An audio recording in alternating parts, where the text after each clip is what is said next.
महाराष्ट्र प्रदेश के पुणे शहर के अंदर मार्केट यार्ड एक जगह लगती है और मार्केट यार्ड जो मशहूर है वो इसलिए भी मशहूर है क्योंकि वहां पर ड्राई फ्रूट्स, मसाले और किराना का बड़ा काम होता है, यानी कि होलसेल का काम होता है। व्यापारियों में आपस में कई बार कंपटीशन की भावना पैदा ना हो जाए, इसलिए करीब करीब 5 साल पुरानी ये बात है। आपस में सभी व्यापारी मिलकर फैसला करते हैं कि क्यों ना हम मिलकर साल में एक बार एक क्रिकेट लीग कराएं, क्रिकेट मैच कराएं, और उसका नाम रखा जाता है MFCL, यानी कि market yard friends cricket league. इस तरह का जो मैच होगा, आपस में मिलेंगे, परिवार के लोग मिलेंगे, बच्चे मिलेंगे, तो आपस में एक मैत्री भावना रहेगी, दोस्ती वाली बात रहेगी और आपस में एक दूसरे से कंपटीशन तो रहेगा, लेकिन ऐसा नहीं रहेगा कि एक दूसरे को देखकर चिढ़ें या फिर किस तरह की कोई द्वेष पैदा हो। जब इस तरह की बात होती है तो आखिरकार जब मैच शुरू हो जाता है तो साल 2026 में ये 5वां मैच खेला जाता है। बात है साल 2024 की। इसमें किराना व्यापारी का एक बेटा होता है जिसका नाम होता है चेतन चौधरी, और मसाले कारोबारी का बेटा होता है जिसका नाम होता है साहिल। दोनों ही एक टीम में खेल रहे थे और इसी टीम में खेलते खेलते दोनों बहुत अच्छा खेल रहे थे। साहिल की बहन भी उस दिन मैच में आई हुई थी। जब साहिल की बहन मैच में आई हुई थी, साहिल की बहन ने अपने भाई से कहा कि मुझे उस लड़के से एक बार बातचीत करनी है, बहुत अच्छा खेलता है, क्या तुम मेरी उससे मुलाकात कराओगे? ये बात सुनने के बाद साहिल ने कहा कि कोई दिक्कत नहीं, कोई परेशानी नहीं है, वो अच्छा खिलाड़ी है, आप उससे मुलाकात कर सकते हो। अब भाई ने अपनी बहन को उस लड़के से मुलाकात कराई और मुलाकात कराने के बाद दोनों की पहली मुलाकात, फिर उसके बाद दोस्ती की शुरुआत हो जाती है। वक्त का पहिया जैसे जैसे आगे बढ़ रहा था, किसी ने भी इस बात की कल्पना नहीं की थी कि जिस मार्केट में यहाँ मसाले का कारोबार होता है, इस मार्केट में ड्राई फ्रूट्स का होलसेल का कारोबार होता है और किराने का कारोबार होता है, यहीं इसी मार्केट में एक लड़की अपना केक की दुकान लेकर भी बैठ जाएगी। और वो भी केक की दुकान उस लड़के की किराना स्टोर के बिल्कुल पास में ही होती है। जब वहाँ अक्सर उनकी मुलाकातें होती हैं, मुलाकातें कब प्यार में बदल जाती हैं पता ही नहीं चलता। और इस प्यार के बाद में जो कत्ल होता है, इस कत्ल की बात आज पूरा देश नहीं बल्कि पूरी दुनिया कर रही है। आदाब, नमस्कार, सत श्री अकाल। मैं उस्मान सैफी। पुणे शहर से लगभग 50 किलोमीटर दूर एक जगह लगती है लोहागढ़ किला, और लोहागढ़ किला पर एक ऐसी जगह है, एक ऐसी पहाड़ी है जिसको बिच्छू पॉइंट के नाम से जाना जाता है, पहचाना जाता है। ये 28 जून 2026 की बात है। सुबह 6:30 बजे के आसपास का वक्त हो रहा था। पूरा देश जिस हत्याकांड यानी कि केतन अग्रवाल हत्याकांड के बारे में बातचीत कर रहा था, बस पुलिस उसकी एक एक कड़ी को जोड़ने की कोशिश कर रही थी कि आखिरकार ये पता चले कि मामला है तो है क्या। अब यहाँ जो केतन अग्रवाल के हत्याकांड में शामिल होते हैं दो लोग, एक का नाम होता है चेतन चौधरी और दूसरी उसकी जो मंगेतर होती है, इसका नाम होता है सिया गोयल। अब सिया गोयल को यहाँ से सीधा उस पुणे शहर से करीब करीब 50 किलोमीटर दूर उसी जगह पर लेके जाया जाता है, लोहागढ़ किले पर, जो एक बिल्कुल सुनसान जगह होती है, सुनसान पहाड़ी होती है जिसका नाम होता है बिच्छू पॉइंट। जब वहां लेके जाया जाता है तो पुलिस वाले कहते हैं कि वो सब चीजें हमें करके बताओ कि आखिरकार उस दिन हुआ क्या था, यानी कि 18 जून 2026 की सुबह 10:30 बजे के आसपास किस तरह से केतन अग्रवाल की हत्या की गई थी। उस सीन को एक बार फिर से रिक्रिएट करके देखते हैं। जब बात रिक्रिएट करने की वाली बात आती है तो वो बताना शुरू कर देती है। बात यहाँ भी आ जाती है क्योंकि सर्विलांस की टीम, फॉरेंसिक टीम अपना काम तो कर ही रही हैं, और यही बीच में ये भी पता चल जाता है कि इस हत्याकांड को अंजाम देने से लगभग 34 मिनट पहले जो बातचीत हुई थी, वह बातचीत में हुआ क्या था। तो बातचीत के माध्यम से ये पता चलता है, जब पुलिस अपनी जांच पड़ताल कर रही थी, कि इस बातचीत में ये फैसला लिया जाता है इस हत्याकांड से 34 मिनट पहले कि अब पीछे नहीं हटना है, अब जो काम करने के लिए आए हैं उसको हर हाल में अंजाम देना ही पड़ेगा। इसलिए जब अंजाम देने वाली बात आती है और उसमें कुछ इशारा दिया गया था, कुछ सिग्नल दिया गया था कि धक्का जो देना है वो चेतन चौधरी ही देगा केतन अग्रवाल को, लेकिन धक्का देने से पहले उसको एक सिग्नल दिया जाएगा कि वहां उस जो पहाड़ी है उसके आसपास कोई व्यक्ति तो नहीं है, और इसका पता तब चलेगा जब लड़की या तो झुककर वो अपने जूतों के फीते बांध रही होगी या फिर बैठकर तसल्ली से पानी पी रही होगी। जब इन दोनों में से कोई भी एक सिग्नल मिल जाएगा तो उस सिग्नल से चेतन चौधरी जो होगा वो एकदम से अलर्ट हो जाएगा। वो पहले से ही यहाँ आराम से छिपा हुआ बैठा हुआ है, वो एकदम तैयारी के साथ बैठा हुआ था। और जब उस लड़के को यानी कि चेतन चौधरी को ये बिल्कुल सिग्नल मिल जाता है, साथ में उसको ये भी बताया गया था सिया को कि तुम्हें भी अपनी भी सुरक्षा करनी है। ऐसा ना हो जैसे पहली बार जब तुमने धक्का दिया था उसने पेड़ की आड़ ले ली थी और पेड़ से जाकर उसने पेड़ को पकड़ लिया था और नीचे गिरने से वो बच गया था। इस बार ऐसा ना हो कि वो चेतन केतन को धक्का दे और वो तुम्हें पकड़ ले, यानी कि सिया को पकड़ ले। तो सिया तुम इस हिसाब से बैठना कि उसका हाथ तुम्हारे शरीर तक, तुम्हारे कपड़ों तक, तुम्हारे बालों तक बिल्कुल भी ना पहुंच पाए, क्योंकि जब उसे धक्का दिया जाएगा तो वो अपनी जान बचाने के लिए कुछ ना कुछ पकड़ने की कोशिश करेगा। ठीक वैसे ही जो दो सिग्नल थे, दोनों सिग्नल के हिसाब से सिया ने अपना काम कर दिया। पहला सिग्नल मिला, उसने फीता बांधते हुए कुछ ऐसा इशारा किया। अब ये चेतन चौधरी समझ जाता है कि मौके पे जाना चाहिए। उसने बहुत ही कम, बहुत ही शॉर्ट टाइम लिया और यहाँ पर केतन अग्रवाल को संभलने का बिल्कुल भी अवसर नहीं मिलता है, मौका नहीं मिलता है। और ये सब हो रहा था जो एक बार फिर से सीन को रिक्रिएट किया जा रहा था। पुलिस जानने की कोशिश कर रही थी कि आखिरकार इस हत्याकांड को किस तरह से अंजाम दिया गया था। लड़की जैसे झुकती है, बैठती है, अपना काम कर रही थी। उसने अपने आप को बचाते हुए यहाँ चेतन चौधरी आता है, उसको धक्का देता है और धक्का देने के बाद निकल जाता है। पुलिस जब सीसीटीवी कैमरे के माध्यम से जांच पड़ताल कर रही थी तो जांच पड़ताल करने के दौरान ही पता चला कि ये चेतन चौधरी जो होता है वो पुणे शहर से लगभग 50 किलोमीटर की दूरी स्कूटर बैठकर आराम से तसल्ली से तय करके आता है, क्योंकि उसने इसको एक आसान माध्यम समझा। हालांकि वो कार से भी आ सकता था, लेकिन उसने स्कूटर को लाना सही समझा। उसने अपने आप का जो रूप था वो पूरी तरह से बदल दिया। 33 डिग्री टेम्परेचर में भी उसने एक हुडी पहनी हुई थी। उसने अपने सर को ढका हुआ था, मास्क लगाया हुआ था ताकि किसी को आसानी से पहचान ना हो। उस पहाड़ी पर 25 मिनट में पहुंचना हर किसी के बस की बात नहीं है, क्योंकि 3400 फीट की ऊंचाई है। जब आदमी चढ़ेगा तो उसके बाद फिर थकना शुरू हो जाएगा। थकेगा तो आराम आराम ले लेकर उस पर पहाड़ी पर चढ़ना शुरू करते हैं। लेकिन यहाँ चेतन चौधरी जो होता है वो महज 25 मिनट में इस दूरी को तय कर लेता है। 8 मिनट तक वहां घात लगा कर बैठा रहता है। 8 मिनट जब पूरे हो जाते हैं वो अपना काम कर देता है। जब उसे सिग्नल मिल जाता है तो धक्का देकर तुरंत ही वो 15 मिनट में वापस आ जाता है। पुलिस प्रशासन की टीम जब ये इस मामले की जांच पड़ताल कर रही थी तो वो ये कह रहे थे कि बहुत सारे लोगों से इस बात बारे में पूछा गया, पड़ताल की गई, खासकर वहां के लोहागढ़ के जो कर्मचारी होते हैं, गार्ड जो होते हैं, कि क्या कोई इतने कम समय भी घूम के आ सकता है। वो कहते हैं कि सर असंभव है।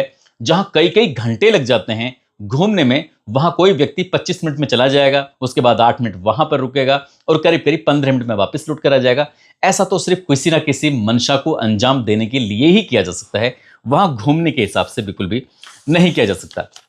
जब मीडिया रिपोर्ट, और इसमें यह भी आता है मीडिया रिपोर्ट में कि जब पुलिस इस मामले की जांच पड़ताल कर रही है तो ये कहानी सामने आती है कि सिया इतनी, जैसे उसका नाम है ना सिया, जैसे सिया को सियार के उससे मतलब जोड़ के देखा जा रहा है। सियार को मतलब चालाक किस्म का एक जानवर माना जाता है। हम नहीं कह रहे, लेकिन लोगों का इस तरह से कहना है, इस तरह का बात है।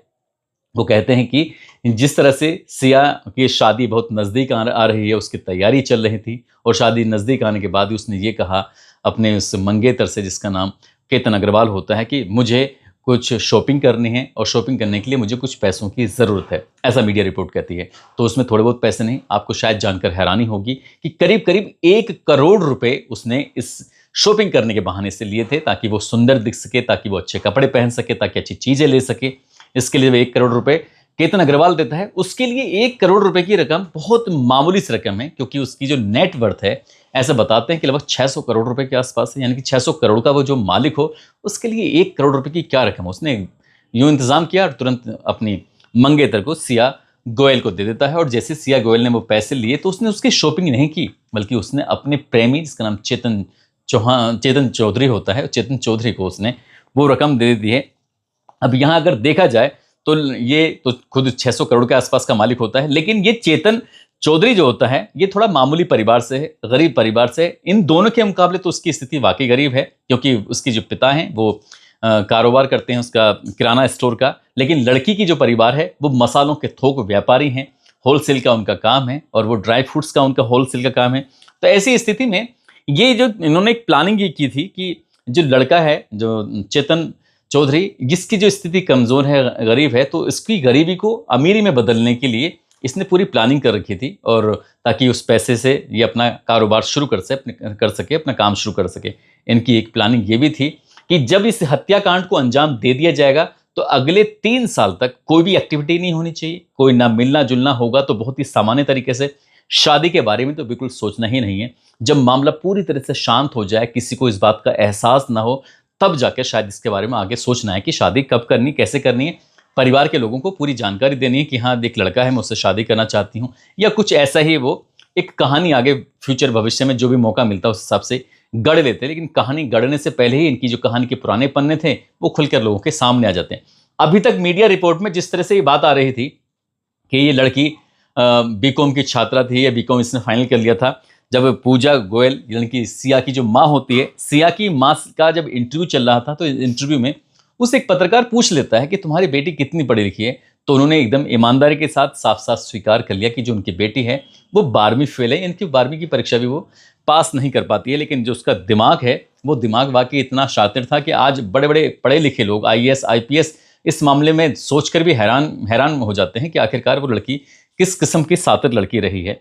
जब उसने पढ़ाई लिखाई में ज़्यादा जोर नहीं दिया तो इसके पिता ने इसका कारोबार शुरू कराया और उस कारोबार का नाम रखा था होम बेकिंग और केक शॉप। ये एक मार्केट यार्ड में ही उसकी एक दुकान खुलाई जाती है बेकरी की, और दुकान भी इत्तेफाक ऐसा होता है कि उस लड़के यानी चेतन चौधरी की जो पिता की शॉप होती है उसकी फासले थोड़े से करीब में ही दुकान खुलती है, वहीं इनकी मुलाकातें भी हो जाती हैं। लेकिन मुलाकात का जो सिलसिला है, जब वो साल ये दो मतलब दो ये जब वो 15 साल की थी तो 15 साल की थी तो 15 साल की के दौरान ही इस मार्केट यार्ड के अंदर क्रिकेट लीग मैच हुआ करता था। और क्रिकेट मैच में जो इसका भाई होता है साहिल, वो भी मैच खेलने के लिए आता था जाता था, तो वो अपने भाई का मैच देखने के लिए वहाँ जाती थी जब वो 15 साल की थी, क्योंकि लगातार 5 साल तक ये मैच चलता रहता है। हर साल एक लीग होती है जिसमें सभी व्यापारी वर्ग शामिल होता है, और ये व्यापारिक वर्ग इसलिए शामिल होता है कि ताकि वो एक मैत्री एक दोस्ती की भावना आपस में बनी रहे। कंपटीशन जो आपस में कई बार पैदा हो जाता है तो इससे उनके अंदर कोई द्वेष ना पैदा हो, आपस में दोस्ती वाली बात बनी रहे। लड़की जब 15 साल की थी तो 15 साल हो, 16 साल, 17 साल, 18 साल, इस तरह से लगातार वो मैचों में आती थी, देखती थी।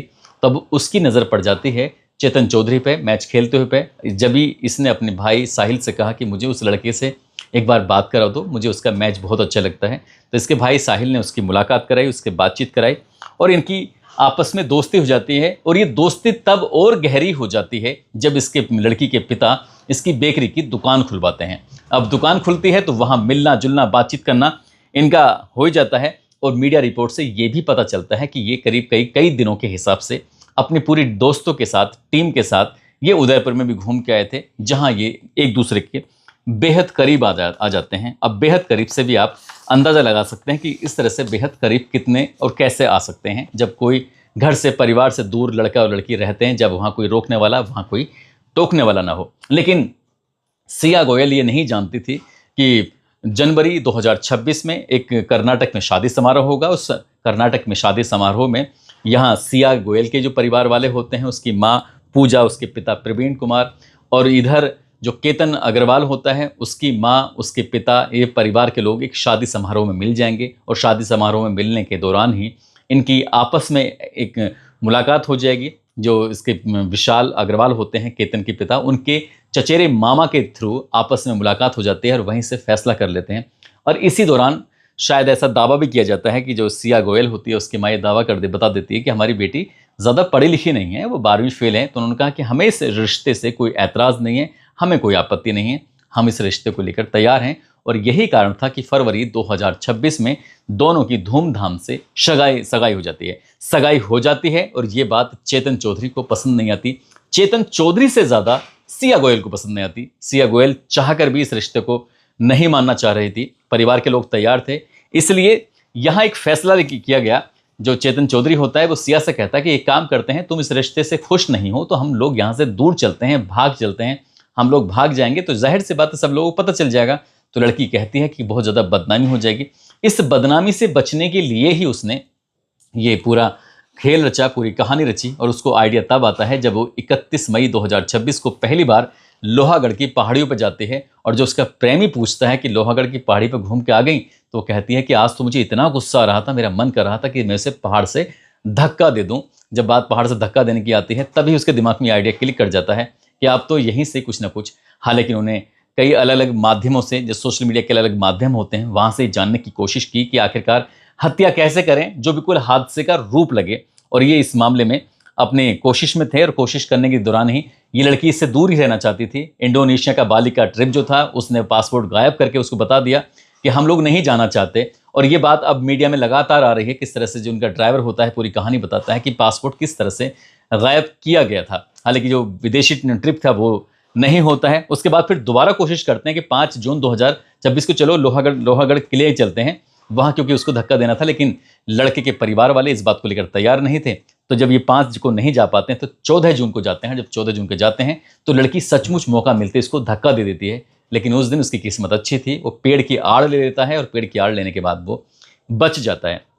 लेकिन उसने ये प्लानिंग कर लिया था नेक्स्ट टाइम, और नेक्स्ट टाइम प्लानिंग होती है 17 जून 2026 को। एक कैफे शॉप पे वो मुलाकात करते हैं। मुलाकात करने के बाद पूरी प्लानिंग करते हैं कि किस तरह से कल सुबह जाएंगे, हत्या करेंगे, हत्या करने के बाद वहां के एक एक चीज की प्लानिंग कर ली जाती है, और वो प्लानिंग उनकी कामयाब हो जाती है 18 जून 2026 की सुबह लगभग 10:30 बजे के आसपास। लेकिन वो ये नहीं जानते थे कि ये मामला इतना हाईलाइट हो जाएगा, भारत ही नहीं बल्कि दुनिया के अलग अलग हिस्सों में लोग इसके बारे में बातचीत करेंगे। इस बात की कल्पना ना तो सिया गोयल ने की थी, ना ही चेतन ने की थी, और यही कारण है कि आज हर जुबान पर इस हत्याकांड के बारे में बार बार चर्चा हो रही है। और इससे भी बड़ी हैरान करने वाली बात यह है कि जो लड़की की माँ है, उसके पिता हैं, वो दोनों कहते हैं कि हमारी लड़की की अगर गलती है तो उसे भी उसी पहाड़ से धक्का देकर उसे मार दिया जाए। यानी कि इसे कह सकते हैं कि पब्लिक को इमोशनली अपनी तरफ अटैच करना। अगर वो इतने ही सीधे हैं तो बड़ा इस बात का भी थोड़ा उन्हें अंदाज़ा लगाना चाहिए कि जनवरी 2026 से और 18 जून की सुबह 2026 तक उनकी जो बातचीत हुई है वो 2004 बार कॉल की गई हैं, 2004 बार कॉल की हैं, जिन या घंटे में बात करें तो 238 घंटे। यानी कि दिन और रात कोई व्यक्ति अगर बात करना चाहे तो 10 दिन तक बातचीत करता रहेगा, तब जाकर उनकी बातें खत्म होंगी।